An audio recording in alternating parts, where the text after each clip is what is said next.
Bonjour et bienvenue dans Coach-moi si tu peux, le carnet audio ou vidéo. Si vous préférez aussi me voir en plus de m'entendre, c'est sur ma chaîne YouTube.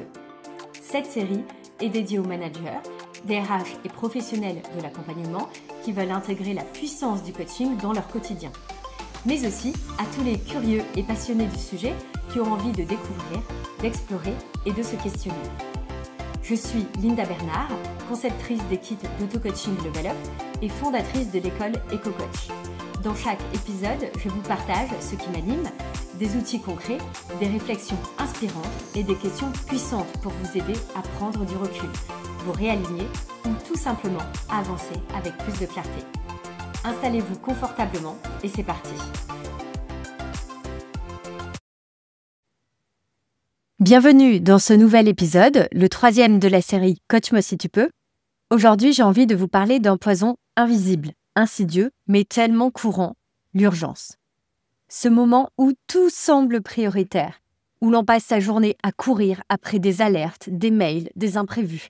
Et pourtant, c'est exactement ça qui nous empêche souvent de penser avec clarté. On va ensemble comprendre ce phénomène et surtout apprendre à en sortir. Dans notre culture, être pressé est souvent valorisé. C'est même un signe de performance et de dévouement. Mais vivre constamment sous pression, ça nous rend réactifs au lieu d'être stratégiques. Et c'est encore plus vrai pour les managers et les professionnels de l'accompagnement. Parlons maintenant d'un exemple concret pour illustrer ce que ça donne dans la réalité. Je vous partage l'exemple d'un directeur de site industriel que j'ai accompagné et qui gérait tout seul, les réunions, les urgences, les imprévus, jusqu'au jour où, évidemment, son corps a dit stop. Ensemble, on a mis en place une règle simple, faire le tri entre ceux qui exigeaient vraiment sa présence et ceux qui pouvaient attendre 24 heures. Il a petit à petit retrouvé du souffle et, évidemment, une équipe plus autonome et surtout une vision claire. Justement, voici un outil que vous pouvez utiliser dès maintenant. Avant que je vous présente ma version de cette matrice, on va faire quand même un détour par l'origine et la célèbre matrice d'Eisenhower. Elle repose sur 2 axes, l'urgence et l'importance, vous en avez sans doute déjà entendu parler. Elle permet de trier les tâches selon 4 catégories, l'urgent important, l'urgent non important, le non urgent et important, et enfin le non urgent non important. C'est une grille d'analyse puissante, mais que je trouve souvent difficile à utiliser telle quelle au quotidien pour certains profils. C'est pourquoi j'aime proposer une version plus intuitive, plus parlante que j'ai moi-même créée et que j'utilise moi-même pour tout vous dire. Avec plutôt les 4 zones de pilotage, l'idée c'est de repérer ce qui alimente votre clarté ou ce qui vous en éloigne. Je préfère, pour ma part, parler de 4 zones de pilotage plutôt que de cette traditionnelle matrice urgent-important. On va commencer par ce que moi j'appelle la zone feu rouge, qui est la zone selon la matrice urgent et important. Moi je parle plutôt d'urgent et de vital.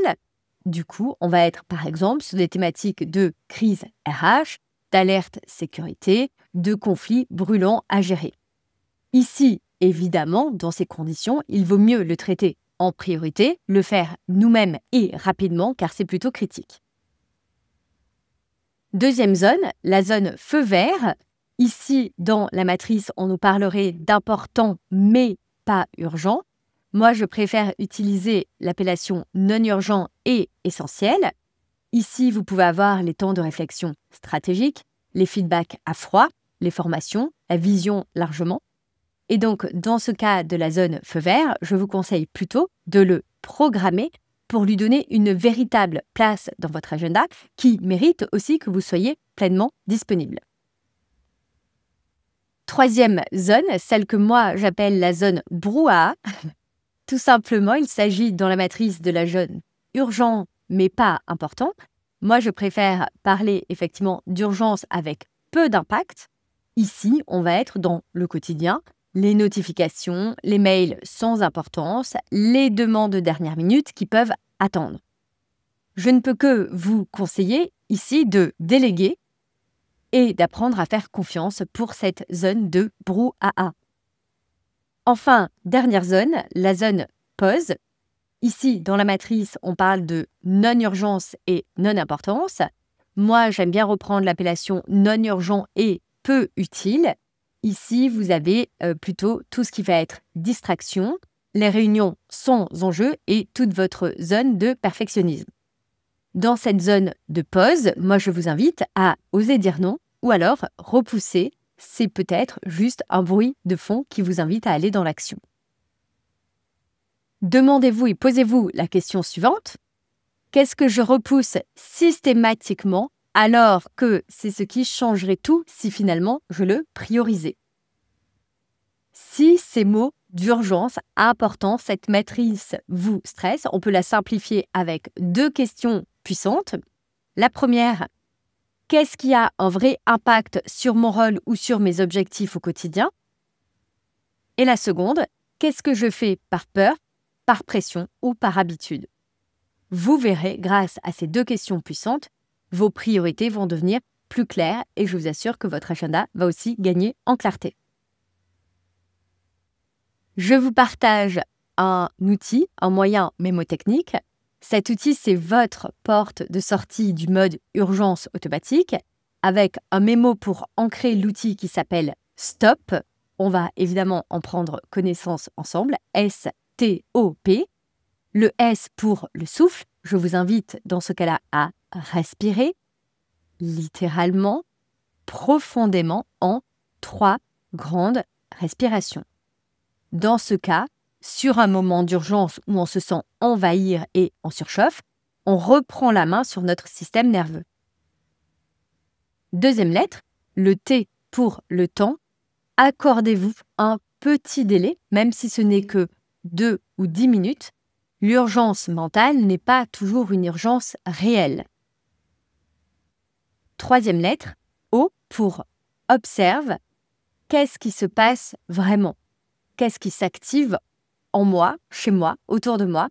Et est-ce un vrai besoin ou une pression émotionnelle que je me mets?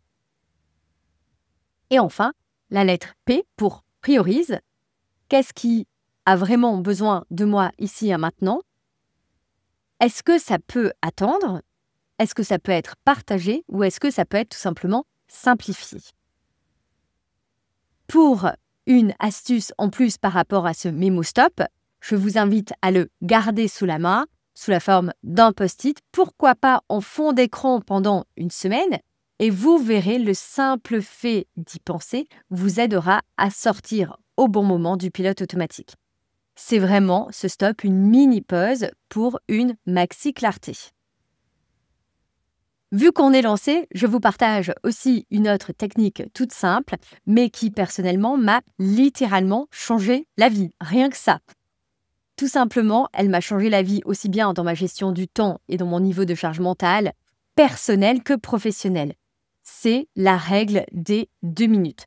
Je l'utilise tous les jours et même plusieurs fois par jour et je la transmets très sincèrement souvent en formation tellement elle est simple mais efficace. L'idée est la suivante. Quand une tâche survient, un mail, un message, une petite demande, ce fameux truc dont vous vous rappelez soudain et vous vous demandez « Ouh là là, qu'est-ce que je fais ?» Moi, je vous invite à vous poser la question suivante. Est-ce que ceci, je peux le faire en moins de 2 minutes? Si la réponse est oui, je le fais tout de suite. Pas demain, pas plus tard, je ne procrastine pas. Ça me prend moins de temps que de l'écrire ou de le reporter et je vais éviter de surcharger mentalement mon agenda et ma tête. Si à la réponse « est-ce que je peux le faire en moins de 2 minutes ?» la réponse est non. Stop. Je fais effectivement ma technique stop. Je souffle. Je prends 1 minute. J'observe ce qui se joue. Je priorise et je planifie si c'est effectivement important. Je vous assure que ça permet de désaturer. On vide son mental, on reprend le contrôle et surtout, on arrête de traîner 100 mini-tâches comme un sac à dos de cailloux tout plein. Pour renforcer cela, je vous invite avec 3 questions puissantes à approfondir. Les voici. À quoi je dis oui en disant non à moi-même finalement? Ici, l'intérêt est de prendre conscience des compromis silencieux qu'on fait au détriment de sa propre personne. Vous pouvez aussi bien traiter cette question « à quoi je dis oui » en disant non à moi-même sur le plan professionnel et sur le plan personnel. Deuxième question, quel serait le vrai risque si je prenais 24 heures de réflexion sur ce sujet? Ici, vous testez grâce à cette question la pertinence de l'urgence ou de ce qu'on est en train de vous demander. Dernière question puissante, qu'est-ce que je repousse depuis des mois, mais qui pourrait changer ma manière de travailler? Et là, vous faites la place à ce qui compte vraiment. Voilà, notre mission se termine ici. Je vous invite à choisir une seule chose, rien qu'une, que vous voulez faire évoluer à partir de cet épisode.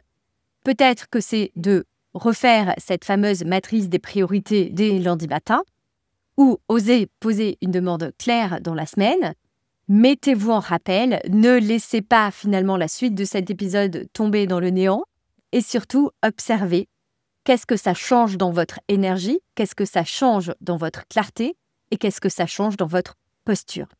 Vous n'avez pas besoin de tout révolutionner d'un coup, mais ça peut commencer maintenant et ça, c'est à vous de choisir dès la fin de cet épisode.